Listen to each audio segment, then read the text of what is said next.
Jump racing is the most dramatic and unpredictable of competitions in sport. I literally cannot describe anything that's even close to the adrenaline. The partnership between you and the horse is a phenomenal thing. You're about to go 34 mile an hour into a fence. You certainly can't doubt yourself, because that's when it all goes wrong. Oh, and Lewis Ferguson takes the horrible fall.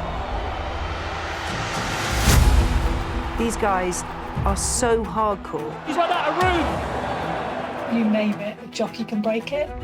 Collarbones, cheekbone, eye socket. Just another day in the office. This is the story of one season with millions of pounds of prize money at stake. Right now, there's so much title talk. The Jumps Trainers' Championship is rarely this close. It's absolutely nail-biting. He likes to be the guardian of that trophy. He ain't going to give it up easily. Jockeys out, please. It's almost too close to call in the race to be champion jockey. The rivalry's massive. We'll joke around inside here, but we're not friends out there. I will win on this horse. It's brutal on your family life, but any elite sport, there has to be sacrifice. It's just very emotional. That is so close. Oh, I hate being beat. This is incredible!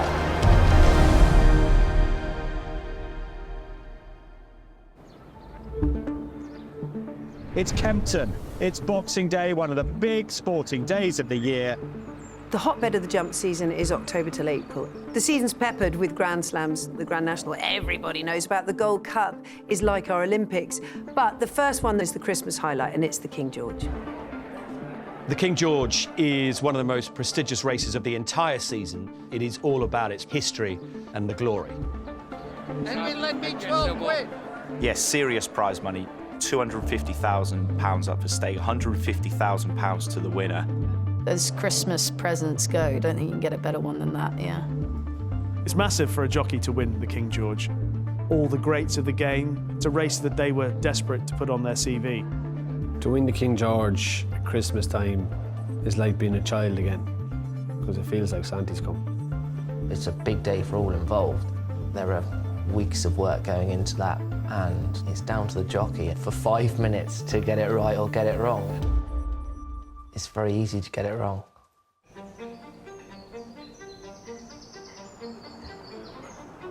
Everyone happy? Yep. The racing industry is a massive industry. We've got over 100 trainers in this country. There are big fish in there. The biggest, though, is Paul Nicholls. The trainer in horse racing, he'd be the equivalent of the rugby or the football coach. So Paul Nicholls would be racing Sir Alex Ferguson. And his record with the King George is just second to none. He's dominated the race. Paul Nicholls is a winner. I've never met anyone as competitive. I've never met anyone that wants it so much. Winning's an addiction. If you ask Alex Ferguson all those years when he was manager of Manchester United, it was all about winning. And Flanders Ovo gives Paul Nicholls a 10th King George. There's no other feeling in the world than walking into that winner's enclosure. It's just undescribable euphoria, incredible feeling. And it is brave landscape to give Paul Nicholls a record 13th win in the King George. 13 King George wins, and he's not finished yet, don't forget. I don't think that record will ever be beaten.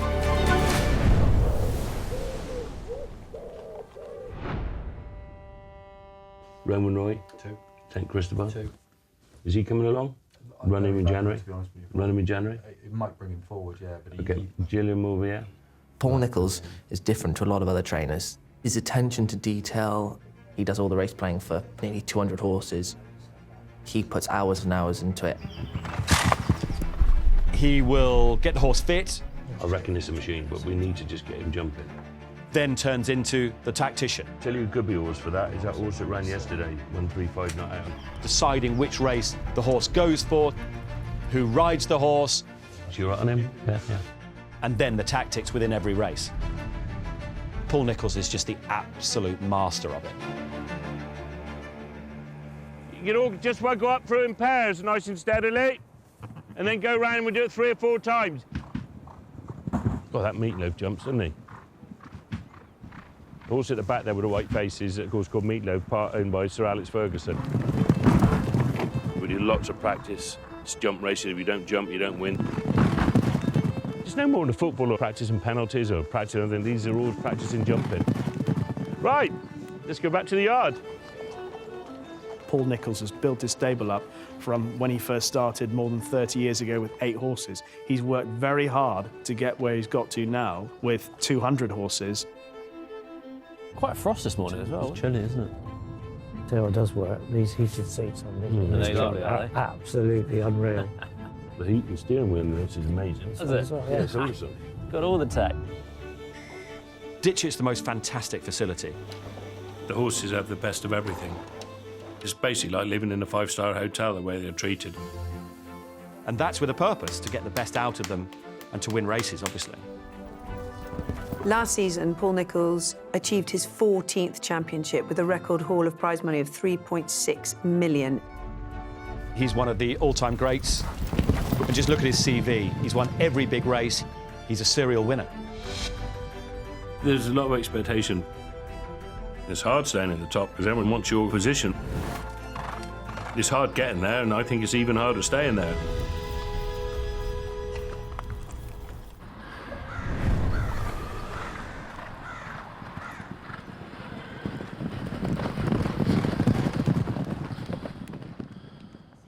You done 2, did you?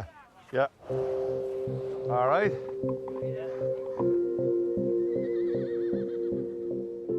I've never been at a King George before, so we're going over, hopefully to win a King George. That'll do you. Shark Hanlon's done just about everything. He was a cattle dealer, then drove horse lorries for people in the horse racing industry. And then he thought, you know what? I'm going to chance my arm at being a trainer. We've only a small yard. We've 40 horses, roughly, riding out. The like of Paul Nicholls probably have 200 to 300. Super trainers, a lot of their horses cost big money. The rule of thumb in racing, if you spend a lot of money, you hope you're going to get a horse with a lot of ability. When you see the money being banded around for racehorses right now, some of them are going for £600,000, £700,000, £800,000. I bought Hewick for €850. Small price horse. Here he is. Hello, big man. Ready to rock. Ready to rock, bye. Shark probably doesn't have the backing of the owners that the big boys have. If these big owners were giving him 600 grand horses, I'd like to see what he could do with them, do you know? Shark Hanlon is the type of character in racing that we need more of. Someone who believes that David can beat Goliath. You want to take on the boys, you want to take on the Paul Nicholls, and you go racing and you're saying, help of God, now the horse don't let me down today. In fairness to Hewick, he's never let me down. And Jordan Gainford and Hewick have crushed them in the Grand National. It's so inspiring what Hewick has done. It shows everybody that it is possible. Fairy tales can happen.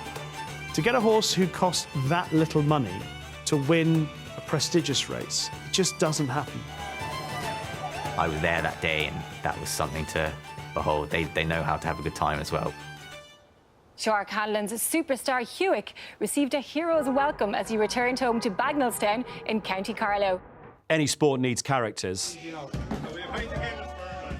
And in Shark Hanlon, we've got a huge character in racing.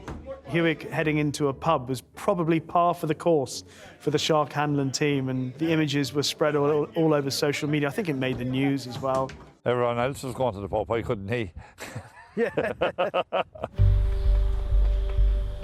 He's got a huge following, so you kind of want to try and make everybody proud and just do his best. That's all you can really do. He's just a gentle soul, really, so easy to do anything with. Always tries his heart out, so if we can do that again, we'll be happy.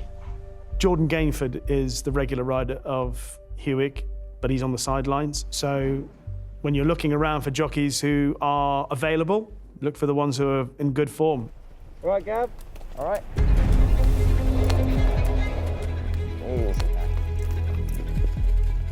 Jordan Gainford was injured. He'd done something with his back, and that's why the ride came up.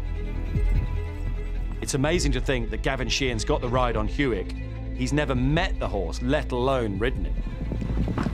You could say it's a risk, all right. Obviously, you'd probably like a jockey who had sat on him before, but that wasn't an option, and Gavin's a great jockey. Lovely job.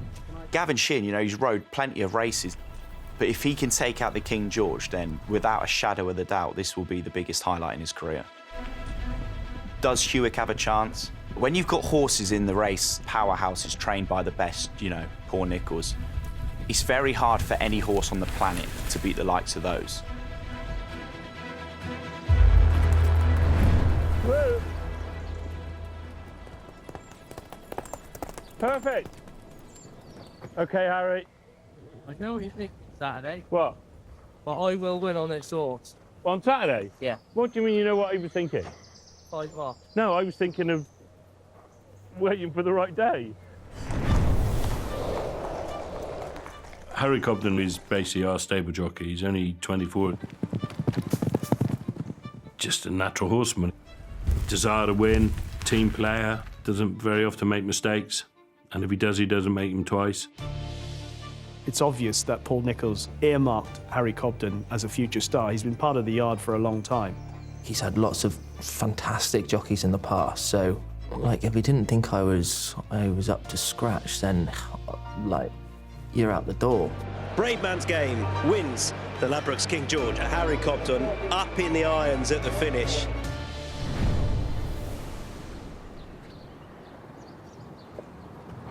Hiya.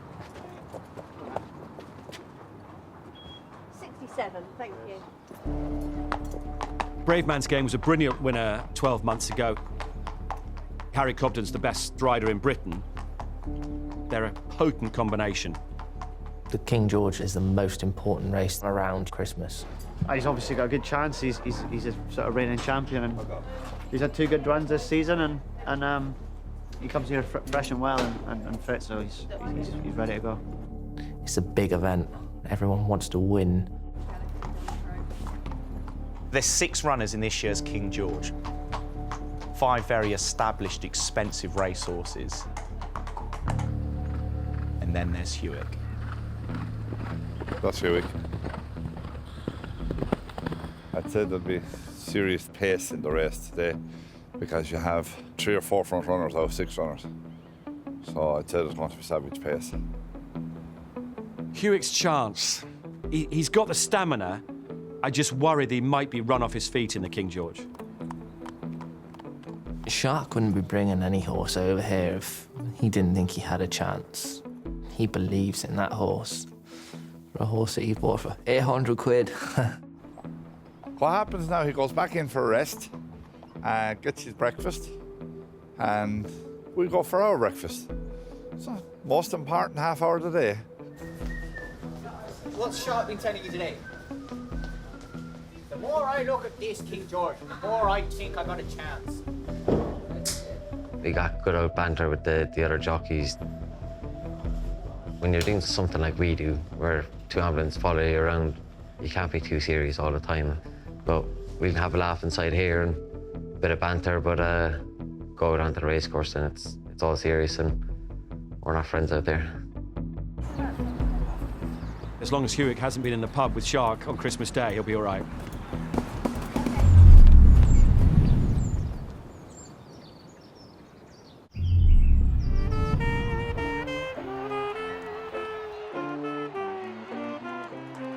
Boxing Day at Kempton is a huge day in the sporting calendar. The crowds are building, you can see the anticipation, the excitement, everybody's in good festive spirits.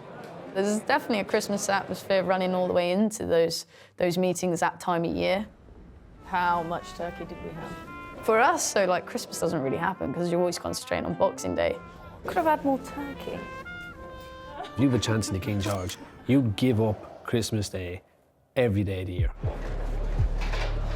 More nervous or less nervous than last year? I was far more nervous last year. A King George full of intrigue and unknowns is just 40 minutes away. Now, though, a packed paddock at Kempton. I'll take it. Would you? Oh, thank you for that. A lot of people will watch a horse race and see that Paul Nicholls has won it 4 out of the last 5 years, and they'll just fancy him to win it again because he knows what he has to do to get a horse ready. Winning King George's is never easy. Never easy. Harry Cobden will be reunited with Brave Man's Game as they look to retain their King George title. But I think he's got it all to do. Shishkin might just be their biggest threat. Obviously, Shishkin is one that I'm wary of because he's got lots of ability. He's the most fantastic racehorse. Shishkin is back with a vengeance to win the Betmer Ascot Chase for Nicholls Boynville, who salutes the crowd. He's won some amazing Grade 1 races. He's a Grade 1 horse. He's the best of the best. And it's Shishkin, he's going to be home in front in the entry ball. Shishkin up in trim, he wins it. Shishkin has won so much. He's just a horse with so much heart and so much ability. And if he puts that all into a race on the day, he's hard to beat. Shishkin's in very good form. I think he'll win it. I think he'll win it well, if he wants to. It all depends what sort of mood he's in, really. Unfortunately, with him nowadays, you kind of don't know what Shishkin's going to turn up, so he's just got to start, really. He's got an awful lot of ability and talent, but sometimes he can just not want to turn up, or he can be a bit stroppy. Flag is up.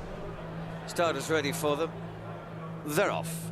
They race away, and Shishkin is reluctant to race. He stood still at the start. Ascot was just one of those days where he woke up on the wrong side of bed. I was pretty deflated. I felt coming into the race he was in really good form. He was hot favourite and I was on the second favourite, and I saw him jibbing. And I was thinking, here we go. We could do with this one not jumping off, because this is a penalty kick for mine if he doesn't jump off. Sensationally, Shishkin is still at the start. Pick Dory heads up towards the line with Harry Cobden. Pick Dory the winner. It's a long walk back. Then what's going through your head is you're thinking, oh, could I have done anything more? Could I have done anything differently to make it all happen? Horses, they've got their own brains. And if they don't want to do something, they won't do it. A 10-stone human is not going to overpower a 550-kilo horse. Simple as that. Shishkin's like a naughty child sometimes, but he is trained by Nicky Henderson. Were you able to enjoy Christmas Day, knowing he was running today? I know. Put us through that agony all over again. Good luck. Well done. Thanks a lot. Well done, Nicky. There's not a lot you can do. He just does get bullshit. And we'll suddenly decide, no, I'm not going there. There's only one person you could ask, and that's Shishkin. Because he's the only person that knows what was going through his head. The very best trainers, they speak a language of racing and horses that someone like me finds it very alien. But Nicky Henderson, it'll be tested whether he can prevent Shishkin doing that again. Take one of those out. 11-10 is it. That's number 2 for you. Shishkin hasn't had a run since Ascot, but if there's somebody that's unflappable in a day like this, it's Nicholls Boynville. This is an incredibly addictive game. I love riding in the big races on very good horses, and that's where I really get kicked from. Nicholls Boynville and Tony Green, a novice, the first for 40 years, won the Gold Cup. His big race record is unbelievable. Nico got the game sussed. That's what he is. Nicholls Boynville on Mike Fight has the lead. Mike Fight in front, and he's just won the 32 at King George. Nico is happy just riding big winners.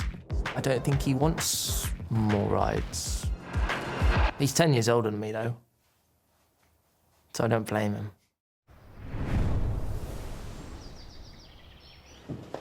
Is he warm? So Yes, he's so warm. He's lucky. I'm 34 now. How long you go on as a jockey, you know, you're thinking 40 tops probably, so... It's that idea of you're sacrificing now for later on. Ready? 1, 2, 3, up! You wouldn't do it if you were thinking about the dangers. That would probably stop you doing anything. You don't think about the risk. You got your strap. Oh, you dropped your rein. The injuries side of it, it's part of the job, and it's not a matter of if, it's a matter of when. And also on the outside, copper coin before midnight, plundered and unseated Nicholls Boynville. Done cheekbone eye socket. Just let me feel which one. This one, yeah, that's gone. Hangs and unseats de Boinville there. Collarbones, ribs. And a blunder there from Mill Green, unseated Nico de Boinville. Hand, thumbs. Yeah, about covers it, I think. Ankles. Arm. Yeah. I don't think it's quite normal for young kids to put up with, but they don't know any different. There have been times when I have fallen and they have seen and they get quite upset by it. So if I do fall, I try and sort of pop back up so that if the camera is on you, that you're okay, as it were. Hugely demanding physically. The things that they have to put up with, the falls, the knocks, the broken bones, the niggles that you and I would probably have a week or two off work, they think nothing of it. I think any jockey would tell you, yes, injuries are part of what they do, unfortunately. If you're a jump jockey, you're followed around the track by a couple of ambulances. What other sport does that? Every time we go to the races, you know, we could not be coming back that night. That's the reality.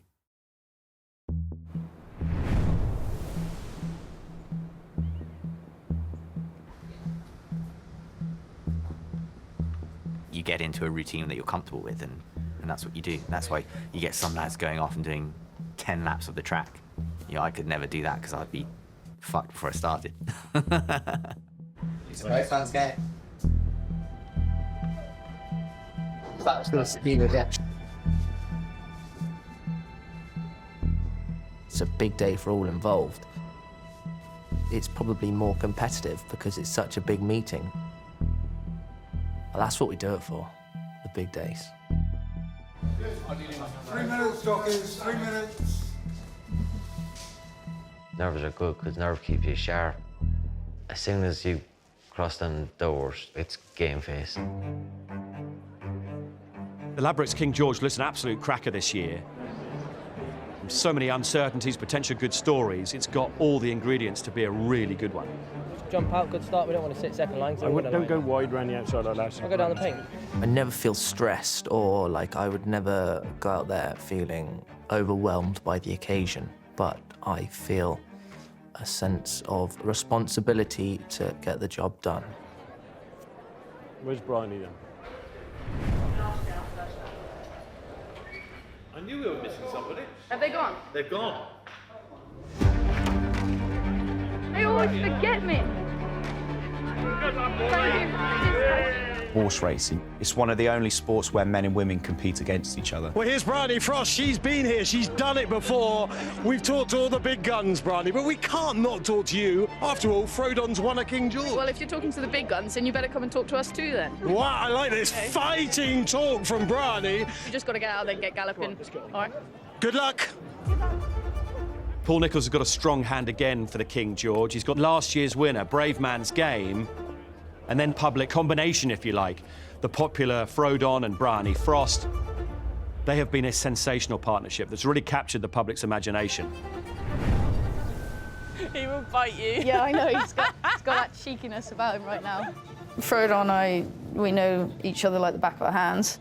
I remember the first day I got to school him, and I couldn't believe that Paul trusted me in sitting on Frodon just to school him. Do you want some grass? And then Paul shouted out the office, "You're riding Frodon on the weekend."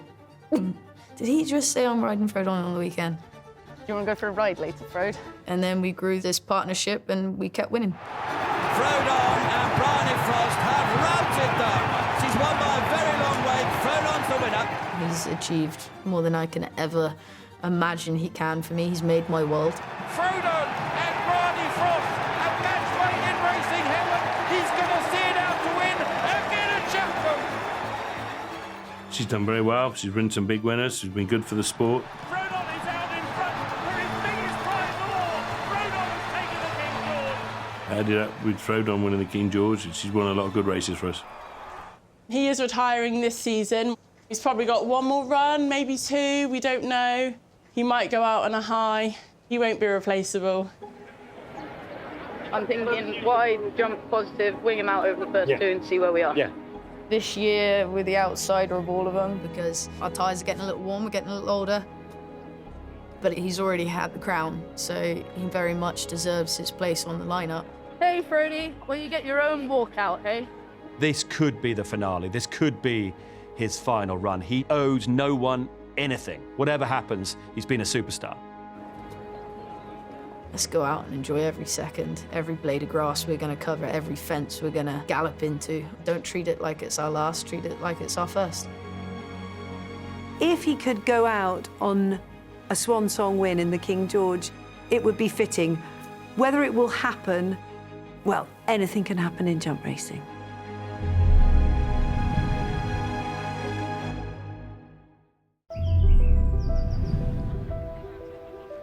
What sort of a King George have we got today? Oh, look, you never have a bad King George. As a jockey, you just want your name on that roll of honour. There's a lot of pace on in this King George this year. Yeah, we're at the King George again, buddy. Frodon will set a strong pace. Bryony and Frodon have won the King George in the past. Is it a long shot this year? I'd say so. Brave Man's Game, even though he's called Brave Man's Game, he is scared of his own shadow. But he's extremely talented. How are you feeling about Brave Man's Game? Well, he loves the ground. He's in good shape. He's won here twice from 2 runs, so we've got a nice chance. But it's a good race. Hewitt, bit of a young member of the gang there. This will be the first time Gavin Sheehan has even seen Hewitt. When I sat on him, I was thinking, there's not much in front of me here. Expecting him to be a bit bigger, I was. I was like, whoa, he's small. Maybe he got hurt, though. Hewitt is without doubt a huge underdog coming into this race, but this is horse racing, this is jumps racing, and anything can happen. Shishkin, you don't know how he's going to be today. The start is very close to the crowd. So that, in Nico's mind, is not a good thing. Nicky, how are you feeling about this one? Well, we've got to wait and see, haven't we? There's a little problem to overcome before it starts. He'll be all right, I hope. If he starts, then he's a big player because he's got all the ability in the world. What's Nico de Boinville going to do? You have to go down through the crowd and they're on top of you. So it's all about trying to work with him and trying to keep him as happy as we can. People think we know what's going to happen. If we knew what was going to happen, I would bet. But I don't. It's too unpredictable. It gives you goosebumps. It's so exciting. If we win, I think the prize pot is around 160 to the winner. It's a big help as well. It keeps the whole show going. Shishkin, you kind of need him to rock one of this, otherwise you'd be thinking about retiring if he does anything silly like he did last time around. So he's such a special. You always have done. Very best of luck. Thank you. Every time I won the King George, I've watched it from in there on the television. Because often there's a big crowd, you can't see too much on the front. So you go in there, you can watch it all, and then if they're winning, you can pop out the door and watch it on the big screen in the paddock and see them jump the last 2. That's what I've always done. Thank you, thank you. I have been known to, if I wear a particular tie and I have a really good day, I carry on wearing that tie till something goes wrong. If I wear one particular tie and have a disaster, I might come back and cut it up. They're about to line up for the King George. Shishkin, all eyes on Shishkin. The tension goes up a few notches before the King George. The silence in the stand as everyone waits to see if Shishkin will set off. I'm not happy about this thing starting down there. You're better off there, I promise. What do you mean? Jump left. What jump left? Shishkin jump left. It's almost like the musical chair scenario. When the music stops, where will Shishkin be? And that's what Nico de Boinville is trying to time perfectly. And you just wait until one or two of those jockeys suddenly think, if we have Shishkin out of the game, it's a bit easier. Any professional sport is probably a little bit mind games. Me and the other jockeys are all thinking the same. We don't want to make it easy for Nico and we don't want to make it easy for Shishkin. At the start, someone might shoot off, cause a full start, and then you have to go back and everyone has to stand still. Shishkin might just say, no, not today. Remember, when he ducked at Ascot, he went to the left. So Nico will be hoping that the field keeps him penned in. Don't squeeze him up against the railing. Huh? Don't squeeze him up against the railing. When I seen Nico up against the railing, it's kind of one of those where you don't want to make it easy for him. No, don't. He blows the room. Wanted him with a bit of room, so we gave him an opportunity to refuse if he wanted to. When the flag goes up, you can jig jog in, and then it's about when the flag goes down, you try and get gone as quick as you can and get your position. Lads, no. And it is chaotic. Will he or won't he Shishkin in the King George? You're with horses, sometimes the more pressure you put on them, the more they say no.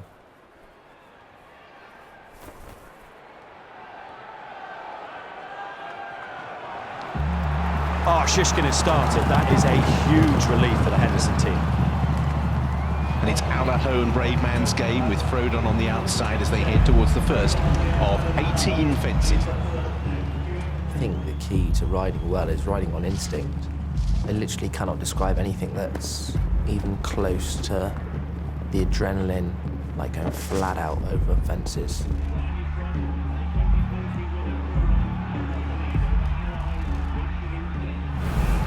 Up front is where Frodon wants to be, living our best life. Frodon adopts those customary front-running tactics under Bryony Frost and leads Allaho. For his last King George, I wanted to provide him with his best chance to win this race.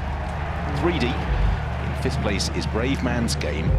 You're thinking about what's going on around you. You're thinking about all the opposition, what your next move is going to be. Breathing is the most important thing because your heart is absolutely racing. You're full of adrenaline. Further length and a half back to Brave Man's Game, who's on the inside of the real whacker, who has now relegated Hewitt to be last of the 6th. Hewitt is just labouring slightly here. Never felt like the race is going my way at all. Is it that I'm outclassed? There's me at the back, kind of pushing along and thinking if I get any further back, I'll probably have to pull up. So Shishkin just moving up. A little bit of enthusiasm racing towards the stables. He's got to go round again, Mick, but he's now full of verve on the outside of Frodon. After we went past winning post onto the last circuit, Nico really pressed on. You cannot give a horse like Shishkin 5 lengths because horses like that don't stop. Racing towards the next, Shishkin Frodon, who's beginning to have to work. Shishkin took us 2 gears faster than we could cope, really. Our petrol tank started to empty a bit down the back, and I'm thinking, all right, we're not winning today, buddy. If this is the last time we are together out on track, thanks very much, mate. Yeah, you're 1 in a million. Shishkin for Nico de Boinville heads towards the 4th last in the King George with Brave Man's Game in 2nd place. He always finishes very strong, so I felt turning in, I still hadn't really asked him a question yet.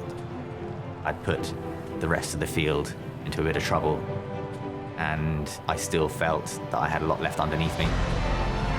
3 to take in the King George. Boiling up now is Shishkin off the home turn. Brave Man's Game, Allaho staying towards the end. At the moment, Shishkin leads them towards the 3rd last. Brave Man's Game, Allaho slightly untidy on landing, and still Shishkin keeps up the gallop. Has the advantage. Allaho switches to the inside. Brave Man's Game towards the outside. 2 out in the King George. Shishkin still leads. Oh, blunders and unseats the rider.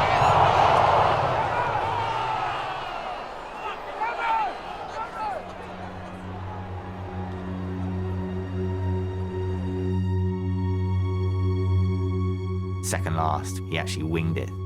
2 strides later, the next thing I know, I'm on the floor. You've gone from thinking you're king of the world, and the next you're face down in the dirt.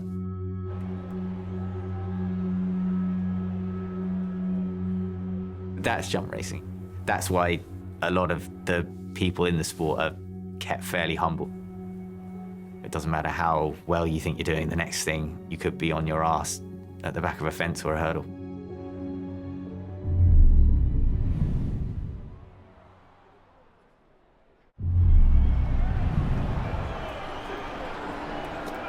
Shishkin by a length and a half. Brave Man's Game in 2nd. Shishkin buckles on landing. Has unseated Nico de Boinville. Shishkin appears okay. I can see him galloping. Nico de Boinville did all he could to retain the partnership. Unbelievable drama. Shishkin stumbles. Thankfully, Nico's okay, but all of a sudden, the race is wide open. Come on. Shishkin stumbled. Ran into the back of him. Brave Man's Game's tripped. nearly fallen off him. Allaho's now in front. And Allaho has gone on. He's handed the lead at the second last. Go on, Connie! Foot on the gas, foot on the gas. Going to last, I thought, right, we'll nearly win this now. Landed, still thought I'd beat him, and then all of a sudden, I could hear one coming.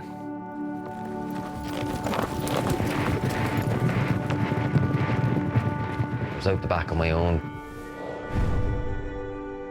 probably praying for a set of wings.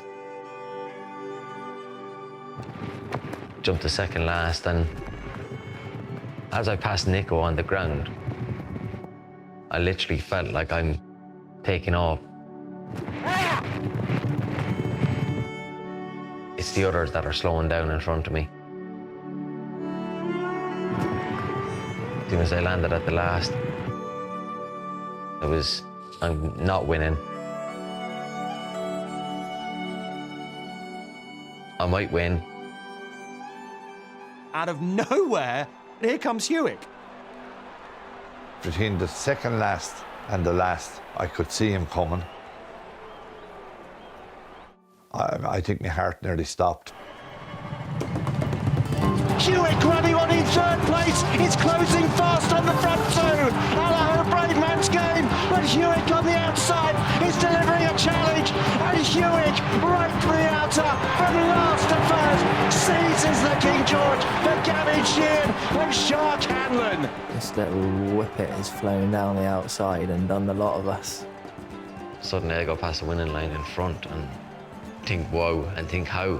There was some buzz. It was a bit surreal because I was never in the race. Suddenly winning the race and probably winning well, it's that's some feeling. Woo! The lovely thing about Hewick is the family operation involved. Sharks, Paddy running to greet the winner. It was a real Hanlon family affair. Fucking right! Hello, boy. Fair play.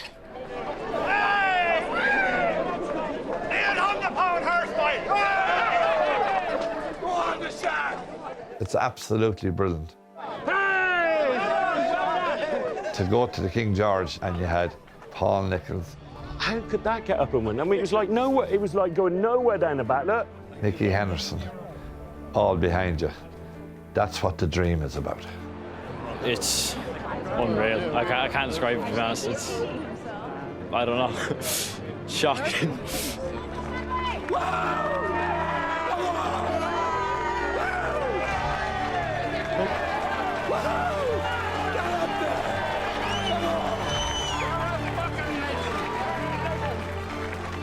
Hewick is not big, he's small, but he has a big heart. There's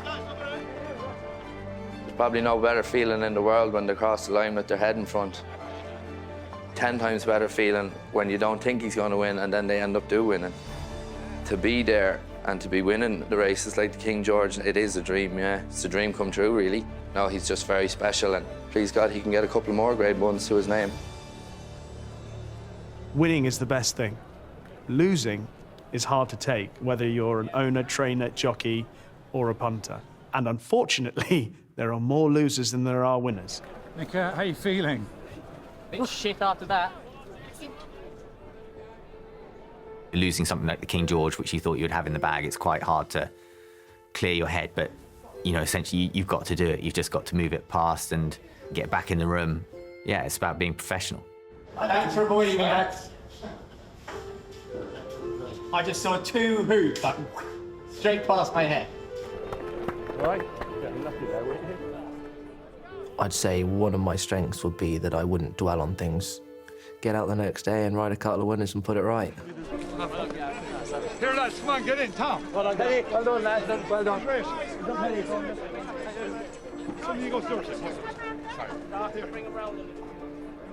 He's obviously very good on his day, and they're a hard-working family that deserve it, every success they get. Hewick is a bit of a rags to riches story. We're not here for a long time, lads, but we're here for a fucking good time. Gav, Paddy, will you take a picture? Thanks very much. Delighted to you. Cheers. Well done. Look at him, lads. You see him a gentleman. He's coming a gentleman. They say that's racing. You got to live with it. It's a bit of a pity to let it slip. There we go. Upwards and upwards.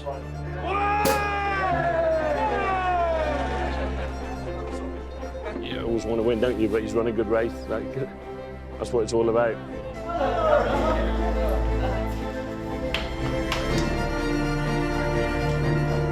It's good buzz going back in there. Everybody inside the waiting room was delighted for me. That buzz of winning was still there for a couple of weeks after.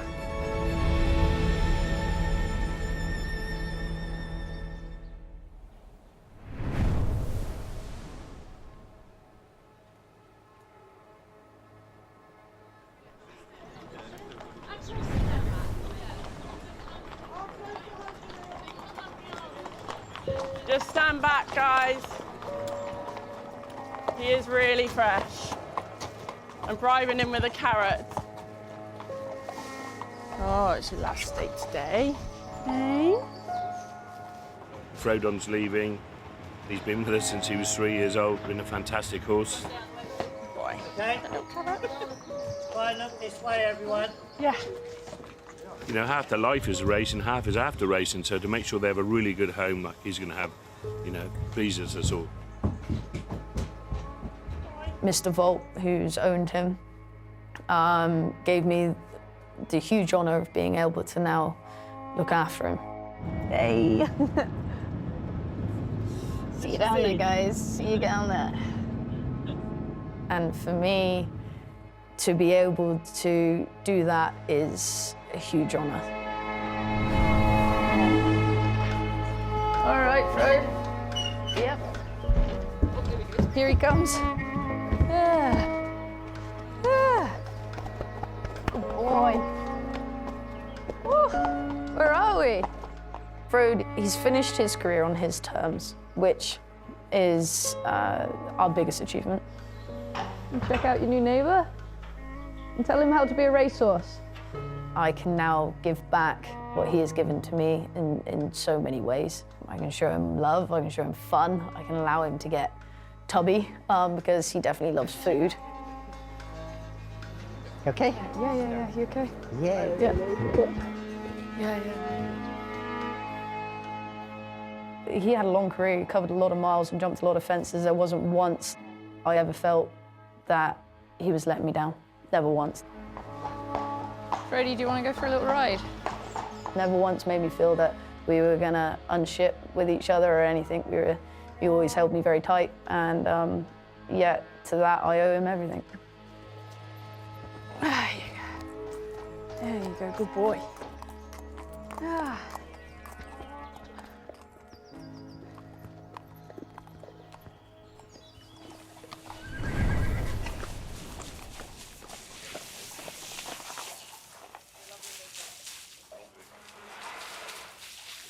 Okay, there you go.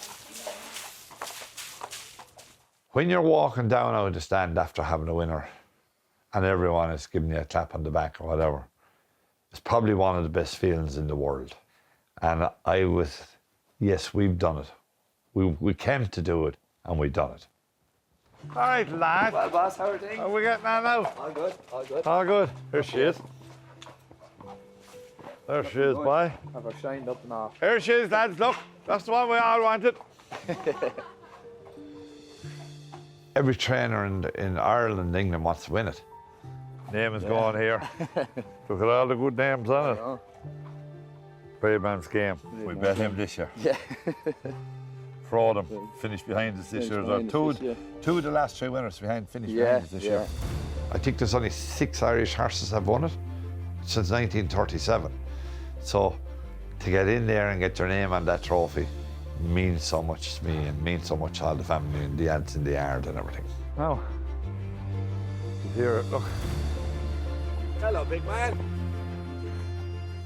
Hewick, it's an incredible story. Go and give him a hug. When you have someone who believes that David can beat Goliath and thinks that I'm going to take a chance and I'm going to have a go at the big names, I'm going to have a go at a Nicky Henderson or a Paul Nicholls with a horse who cost £800, it makes life far more interesting, makes the dream alive for a lot of normal people. You're the king, aren't you? It really is going to be a neck-and-neck tussle for the Jockeys Championship between Harry Cobden Feeling the pressure. and Sean Bowen. Game on, I'd say, isn't it now? Harry Cobden are closing in on Sean Bowen for the race for the Jockeys title. And down there is Far and Glory. It's a heavy fall for Sean Bowen. Just another day in the office.